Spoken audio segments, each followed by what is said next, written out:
Hi everyone, welcome back to my channel. In today's video, we are going to solve a very interesting grid-based problem called cloth stitching path optimization. So this problem is from Unstop today's POTD challenge. Let's look at today's problem. You have a cloth shaped like a grid. So we have a cloth which is in the shape of a grid form, which is Hamiltonian, and each cell must be stitched exactly once. So if it like a grid path, we have to stitch all the cells exactly once, and stitching one cell cost 1 unit. So if we stitch the first cell, it costs 1 unit, and next it costs 1 unit, like the way. And next of all, the needle starts from top left. We are starting at the first and we are going in directions, and we have to reach the last cell. So if we change the direction, first of all, I'm starting at the first cell, it costs 1 unit, and next I'm moving to the next cell, it costs 1 unit, and then I'm changing the direction to downwards and then right. So if I change the direction, it costs around 3 units. It's we can take like a turn penalty, and you can end anywhere. Our goal is to stitch all cells using minimum total thread. So let's look at the key observation. Total stitching cost is fixed, like the way in the grid we are stitching all the cells, right? So it costs around m into n, and next of all, for each turns it costs around 3 units. So the total thread is like, we have to add the stitching cost which is fixed, and next of all, number of turns we are moving into the cost which is penalty for the each turn. So the only formula we are using here is the total thread is equal to m into n, which is fixed, that is we are stitching all the cells, and next of all, for each directions, so that we are mentioned as number of turns, and into which is t, that's for the turn penalty. And what kind of path do we need? So we need a path that visits every cell exactly once. So that's mentioned in our question. We have to visit all the cells exactly once, so that way we can stitch all the cells. And next of all, our main goal is to minimize direction changes. So for each direction, each turn, it costs around 3 units, so we have to minimize the direction changes. So the best strategy we are using here is zig-zag or snake path. Why? It visits every cell once, and the turns are minimal and works for all Median. So here is the turn counting logic. First of all, if we have one row, one column, we have to check a condition which is m equal to 1 or n equal to 1, which is we are checking if there is only one row or only one column. That means there is no directions, we have to go straight, and 0 turns. This is the case 1 we have to check, like the base case. And next of all, case 2, if we have multiple rows and columns, we have to choose a zigzag or snake path, which is like we are not turning in between, we are turning at the end, at the boundary. So I am starting from the first, and at the boundary I am going down and then left.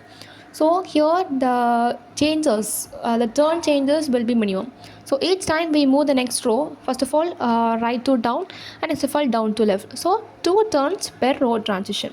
And if we have 3 rows, first of all we go from 1 to 2, and next of all 2 to 3. So if we have 3 rows, which is m is equal to 3, we have to minimize as -1, because it costs around 2 turns, first row to second row and second row to third row, like with 2 transitions. So number of row transitions is equal to m minus 1. So here the total turns equal to 2 into m minus 1, because it causing 2 turns per transition. We have to move down and then left, so there is 2 turns per transition. And this is a formula we are using to minimize the turns. And here is the final formula of this entire problem. First of all, if we have a single row or single column, the turns are 0. If we have multiple row, which is in the else case, we are giving a 2, which is for the 2 turns per transition. First of all down, and next of all left. And next of all, how many rows we are giving? If you have 3 rows, 3 minus 1, 2.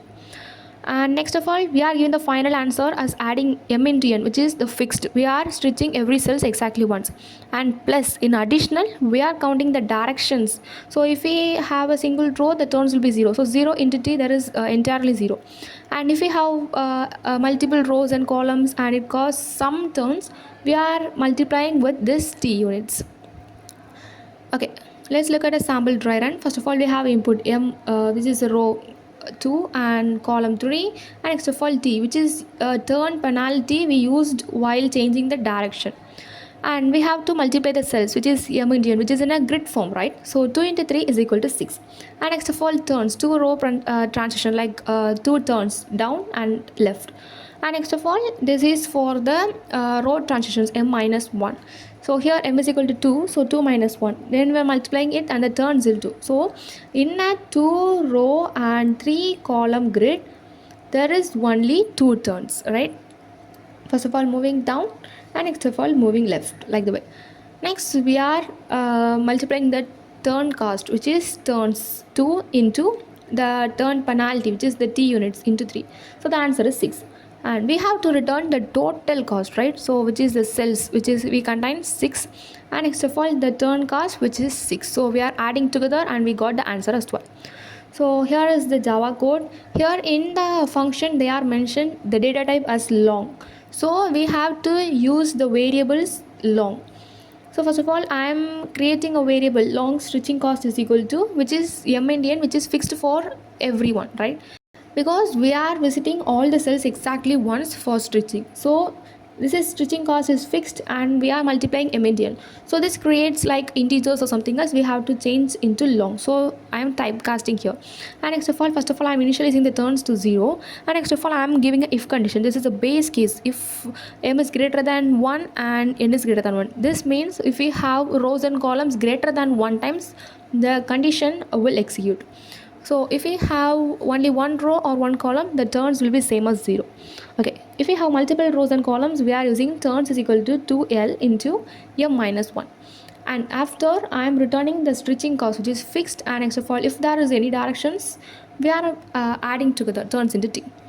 And the Python code is as simple as that. We are creating stretching cost is equal to m and fixed, and next of all, if m equal to 1 or n equal to 1, which is mean by if we have only one row or only one column, the turns will be 0, and else we are multiplying turns is equal to 2 into m minus 1, and we are returning, which is the stretching cost fixed for everyone. And next of all, if there is something else direction changes, we are adding together the turns into that penalty cost. So if you have any doubt, please comment in the comment section below. See you in the next video. Thank you for watching.